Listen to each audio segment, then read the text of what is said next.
My uncle, flushed with alcohol, echoed words that cut deeper than any knife.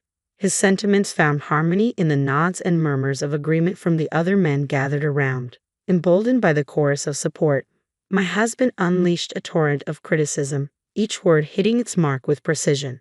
His satisfaction gleamed in his eyes as he reveled in the validation of his peers. I forced a calm facade, swallowing my humiliation and rage with each breath. Then, just as tension reached its peak, my mother-in-law rose from her seat, her gaze a force to be reckoned with. "Is that truly all you have to offer?" Her words pierced the heavy air, silencing the room in an instant. "My name is Emma, and I'm a 40-year-old woman working in a medical office. I met Tom, my husband, a man 4 years my senior, through our shared love of tennis. We've been married for 13 years. Though we both longed for children, fate had other plans, leaving a bittersweet ache between us. My in-laws, who live separately, keep a vigilant eye on us, especially my mother-in-law. Our bond is strong. We often enjoy lunches out and shopping trips together. Losing my mother at a young age made my mother-in-law's presence all the more significant. She embraced me with a mother's love, cherishing me as if I were her own flesh and blood. While our marriage initially thrived, over time my husband's demeanor shifted. After about a decade, he became increasingly domineering. His once gentle kindness toward me evaporated. Moreover, his workload burgeoned, leading to frequent overtime and business trips. 3 years ago, he was reassigned to a different department, exacerbating our disconnect.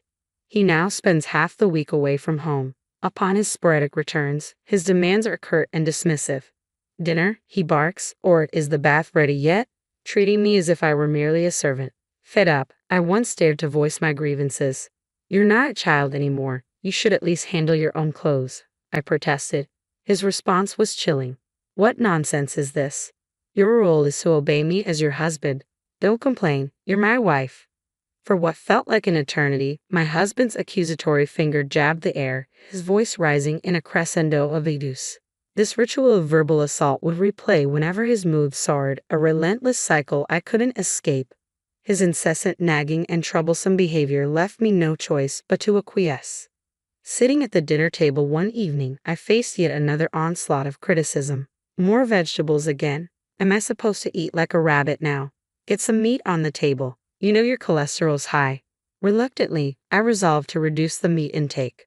But before I could speak, he rose abruptly, flinging the meal I had prepared onto the floor. "No one knows my body better than me. I'll eat out," I declared, but my words fell on deaf ears as he stormed out, wallet and phone in hand, slamming the door behind him. Every day, I scoured the internet for low-salt, low-meat recipes, desperate to accommodate his high cholesterol flagged in his company's medical checkup. Yet despite my efforts, it all seemed in vain. As I stooped to clean up the mess on the floor, a wave of desolation washed over me. 3 hours later, my husband returned, his tune merry, his senses dulled by alcohol. In resignation, I retrieved his coat from where he carelessly flung it, only to catch a whiff of grilled meat mingled with a perfume unfamiliar to me. Doubts that had lingered in the shadows of my mind surfaced with renewed intensity. I had suspected infidelity in the past, but lacking concrete evidence, I chose to suppress my concerns. Yet the distinct scent of that perfume fueled my suspicions like never before. From then on, whenever my husband's temper flared, he would vanish without explanation, returning home only to rush into the shower. Each time, the telltale fragrance lingered in the air, a haunting reminder that something was amiss. Soon his careless whistling in the shower would be silenced unless I confronted the truth lurking within his coat. Bolstered by my growing conviction of his infidelity, I resolved to gather evidence to confront him. 3 weeks later, on New Year's Day, we made our customary visit to my in-laws' home, where relatives congregated for the annual celebration. The table was adorned with a feast prepared lovingly by my mother-in-law, a colorful array tempting the senses. Amid greetings exchanged and well wishes shared, my husband's discontent simmered just beneath the surface. "Don't hold back, Emma. Dig in," my mother-in-law encouraged, to which I gratefully replied. Yet my husband's gaze bored into me with disapproval as I savored the meal, appreciating the effort put forth by his mother. "Where are the chopsticks?" His voice pierced the air, breaking the harmony of the gathering. Hastily, I fetched them from the kitchen, presented them to him, only to be met with another demand. "And the cups?" he queried, his irritation palpable. Shouldn't she anticipate these things without being asked? You need to be more attentive to your surroundings, he chided, his words like barbs aimed at my every move.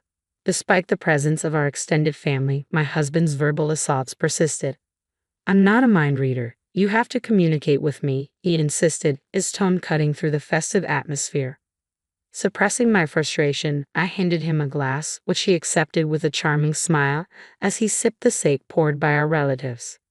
Would you care for a drink, Emma? My uncle kindly offered, but my husband interjected, she's on chauffeur duty today, dismissing the gesture. Meanwhile, my mother-in-law and the other women toiled away in the kitchen, preparing lunch and attending to the needs of the men. Donning an apron I brought from home, I joined the flurry of activity, working tirelessly alongside them. While my father-in-law and the other men reveled in their merriment, consuming one bottle of sake after another, the sounds of their boisterous laughter filled the air. Expressing her sympathy for our busyness, my mother-in-law interrupted our tasks to offer us a respite, serving steaming cups of tea. As we sat together, engaging in light conversation, my husband's voice echoed from the living room, a reminder of the tension simmering just beyond our temporary sanctuary. Let's spice things up with some honesty, shall we? A little stress relief for the new year, my husband proposed to the delight of the gathered guests. The loser of a round of rock, paper, scissors gets to spill the beans, he declared, his words slurred from alcohol. That sounds like a riot, my mother-in-law chimed in, her interest piqued. Little did she know, I had my own agenda for this New Year's Eve gathering. As the game commenced with enthusiastic shouts, I seized the opportunity presented by my husband's unexpected suggestion. Retrieving something from my bag, I discreetly tucked it into my apron pocket. Amidst the raucous game, the losers vented their frustrations about work and bosses, met with sympathetic nods and murmurs of agreement. It's all too true, the chorus of listeners echoed. Finally, it was my husband's turn to air his grievances, having lost the game of rock, paper, scissors. Anticipation and anxiety knotted in my stomach as I awaited his revelations. My complaint is that my wife lacks attractiveness, and her cooking leaves much to be desired. My husband's words struck me like a bolt of lightning, leaving me reeling in shock. My father-in-law, clearly uncomfortable, hastily cleared his throat. But when you two tied the knot, you couldn't stop praising her beauty and culinary skills, he interjected, attempting to diffuse the tension. That was ages ago, Dad. Nowadays, she serves up bland dishes filled with nothing but leaves like rabbit food. My uncle's demeanor darkened at the revelation. It's unacceptable. As his wife, she should step up her game. His sentiments found resonance among the men present. Unbeknownst to them, I had dedicated countless hours pondering my husband's health and meticulously planning our meals. Yet their words flowed freely, oblivious to my efforts. Overwhelmed by a cocktail of embarrassment and fury, I longed to escape. As the conversation shifted to complaints about wives, my husband led the charge. I toil away every day, yet my allowance remains unchanged. Stop your griping and obey me, my father-in-law chuckled in agreement, while the wives, downtrodden, remained silent. Then it was my husband's turn once more. Everyone else is blessed with children, he declared, but my wife is defective, incapable of bearing offspring. His callous words pierced me to the core, shattering the illusion of our marriage. The ache of unfulfilled dreams and the sting of betrayal weighed heavy on my heart, drowning me in a sea of sorrow and frustration. I inhaled deeply, willing the tears threatening to spill over to retreat. It'll all work out, Emma. My mother-in-law's gentle grip on my hand offered a modicum of comfort. With a heavy sigh, she rose from her seat, her countenance dark with a resolve I hadn't witnessed before. Is that all you've got to say? Her unexpected outburst jolted the men, accustomed to her usual gentle demeanor. The once vibrant atmosphere fell into an uneasy silence. Come on now, let's not ruin the fun, my father-in-law attempted to diffuse the tension, addressing my mother-in-law. Fun? Are you the only ones enjoying yourselves here? You should have put a stop to this. My mother-in-law's voice trembled with righteous indignation. Shame on you, speaking to her like that, labeling her defective. How dare you? She continued, her gaze piercing. Yes, she's right. My father-in-law's troubled expression betrayed his discomfort as he averted his eyes. We all have grievances to air, he conceded. Exactly. The women, previously silent, erupted in support, their applause ringing through the room. Let's not hold back. Speak your mind, and we'll all feel better. The words of my mother-in-law ignited a cascade of truth from the women, each expressing their grievances with newfound courage. If you want more allowance, then earn more. Why not take initiative instead of expecting us to cater to your every need? They demanded, their voices ringing with determination. As the wives confronted their husbands with precise criticisms, the men faltered, offering apologies in succession. Only my husband remained unmoved, his indifference palpable. "Why should I apologize for speaking the truth?" he retorted, locking eyes with Noah in a tense exchange. "I refuse to apologize, and I'll say it again. She's unattractive, a terrible cook, and incapable of bearing children." My husband's accusatory finger pointed squarely at me, each word a dagger to my heart. The dam of sorrow and frustration I had meticulously held in check finally burst, giving way to a tidal wave of rage. "You have no right to speak to me like that," I confronted my husband with a measured tone, my hand discreetly gripping the cell phone hidden in my apron pocket. "It's unfair that you're the only one allowed to vent. I have grievances too, you know, and you wouldn't object, would you? You've aired your complaints about me plenty of times. I'd welcome appreciation, but not baseless accusations."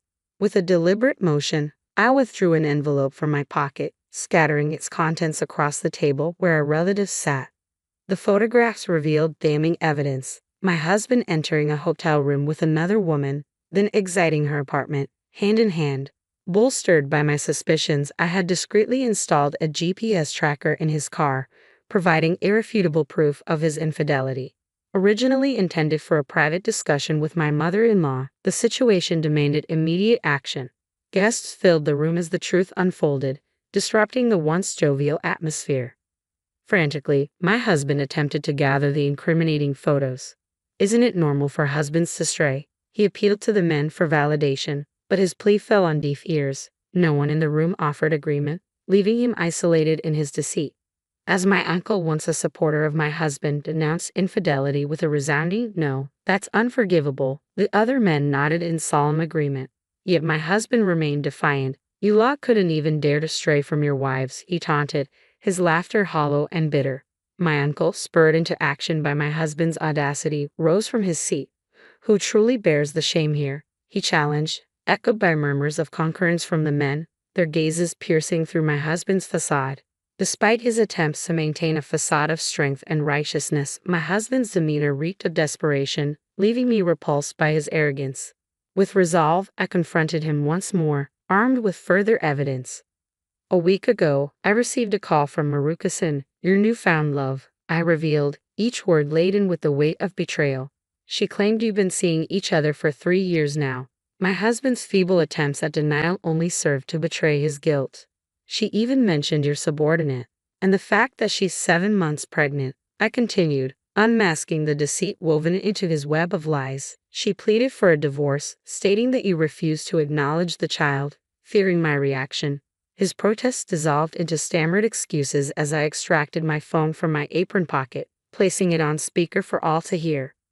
"Maruka-san, did you hear what I just said?" I asked, my voice trembling with a mixture of anger and sorrow. Through stifled sobs, her response came quietly but unmistakably. "Yes," she confirmed, her words carrying the weight of truth, shattering the illusion my husband had meticulously constructed. In fact, the day before New Year's, I had reached out to the girl, informing her of my intentions to call her the next day. Seeking insight into my husband's true intentions, she had agreed, and thus, I made the call just before confronting him.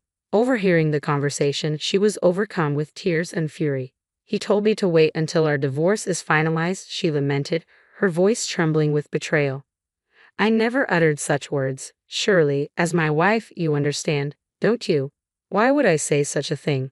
"You're the one who betrayed me," my husband countered, his gaze falling to the ground in shame.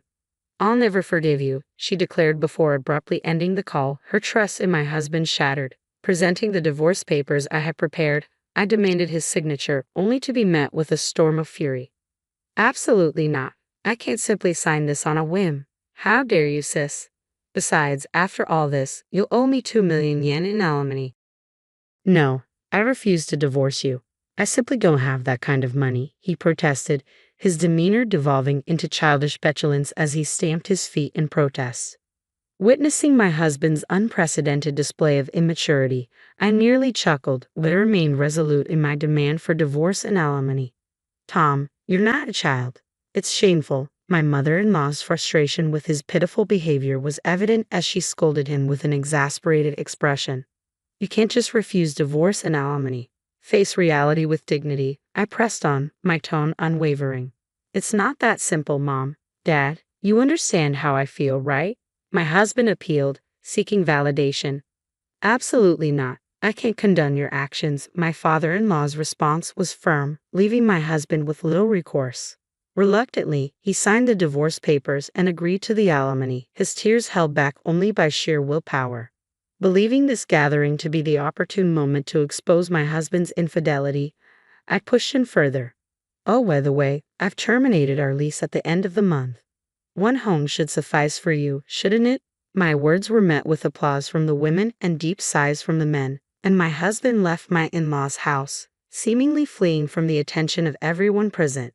The next day, they filed for divorce at the city office and relocated to a rental apartment I had already arranged. Additionally, I sought 1.5 million yen in alimony from my ex-husband's unfaithful partner. It would have been a harsh blow for the girl, having quit her job upon learning of her pregnancy. But forgiveness was out of the question. After losing his apartment, my ex-husband sought refuge with the girl. Promptly, he acknowledged paternity upon divorce. However, she eventually severed ties, demanding 1.5 million yen per month in child support. Moreover, my ex-husband resigned from his job following the scandal's exposure, making it untenable for him to continue with the company.